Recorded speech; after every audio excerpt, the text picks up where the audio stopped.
Looking to build a new PC? Howdy guys, Ponchato here, and welcome to episode 2 of my monthly build series. In these videos, I'll show you the parts I would use for building gaming PCs at $500, $750, and $1,000 budgets. To keep up with changing prices, new products, and product updates, I put up a new video at the beginning of every month, so be sure to subscribe to stay up to date. Without further ado, let's get started with the October 2017 edition of monthly builds. First up, the $500 build. I use $500 as the starting point because below this budget you'll be cutting some serious performance corners.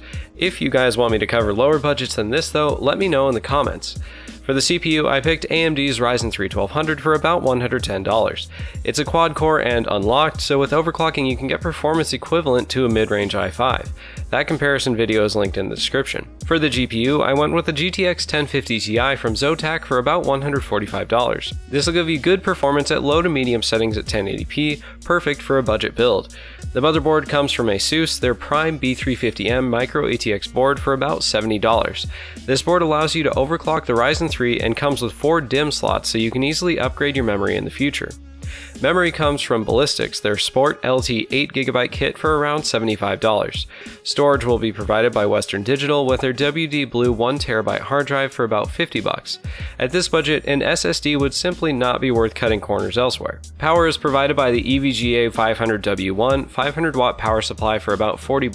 EVGA's budget power supplies come with a 3-year warranty and have a good reputation for reliability. Finally, the case will be a Rosewill SRM-01 for around $30. At this budget, there's really no point in spending more than this on the case since it's really a non-issue in terms of gaming performance.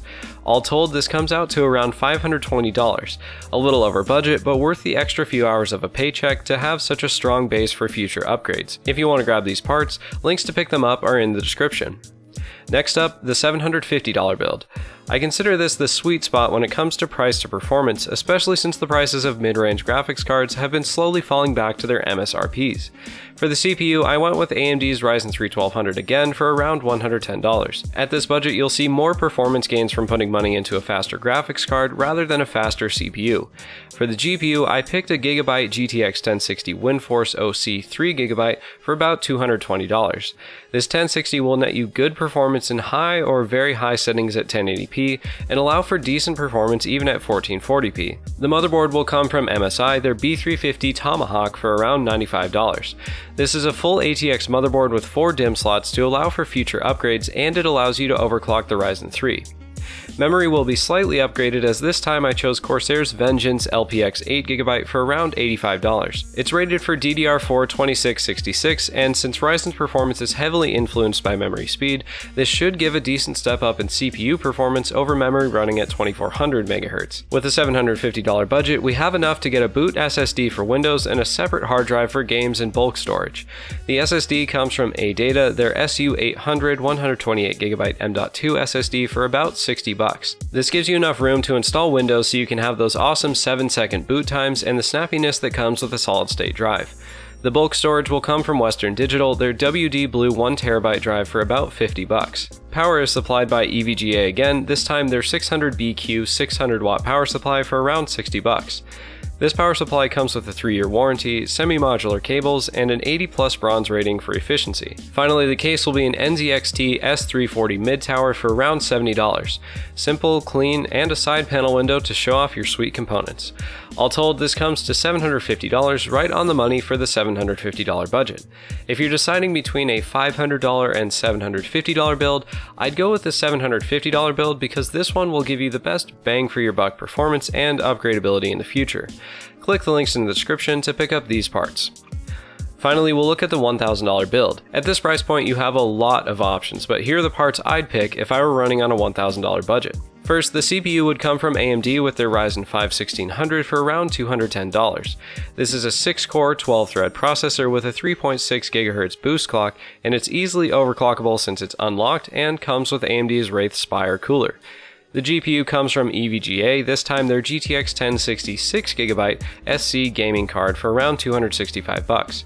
Even though they share the same 1060 name, the 1060 6GB is actually a more powerful GPU than the 1060 3GB, in addition to having more memory. This will cover ultra settings at 1080p for most games available today and decent mid-level settings at 1440p. The motherboard is an ASUS Prime B350 Plus full ATX board for about $100. It comes with 4 DIMM slots for future upgradability and a PCIe M.2 slot for super fast NVMe SSDs. Memory comes from Corsair, this time their Vengeance RGB 16GB kit for around $170. This kit is rated at 3000 MHz, which is crazy fast, plus it has built-in LED strips to give your case some sweet customizable lighting. The SSD will be a BPX 120GB NVMe M.2 drive from MyDigitalSSD for about $70. This NVMe drive gives you crazy 2.6GB per second reads and 1.3GB per second writes. That is wicked fast. Bulk storage comes from Western Digital again with their WD Blue 1TB drive for around $50. And keeping up with the LED theme, power is supplied by the Thermaltake Smart Pro RGB 750W power supply for around $85. This fully modular PSU comes with a 140mm LED fan, 80+ bronze rating, and a very attractive 7-year warranty. Finally, the case will be a Phanteks Eclipse P400 for around $80. This case comes with a full power supply shroud, magnetic dust filters, and a beautiful tempered glass side panel. All told, these parts come out to $1,025, just a little over our budget, but oh so worth it. Check out the description for links to pick up these components. If you want to get notified of new videos as soon as they're up, hit subscribe, then click the bell icon to enable notifications. Links to all the build components are in the description below. So that's it for the second episode of Monthly Builds. If you're thinking about building a gaming PC for the first time, welcome to the community and be sure to check out my build videos to see how it's done. If you're a veteran and you just needed to catch up, I hope these recommendations helped you. So guys, if you liked this video, hit the like button. If you want to see more, hit subscribe, and if you have any questions about these builds or the components I picked, leave them in the comments below. Thanks for watching, I hope I helped, and I'll see you in the next video.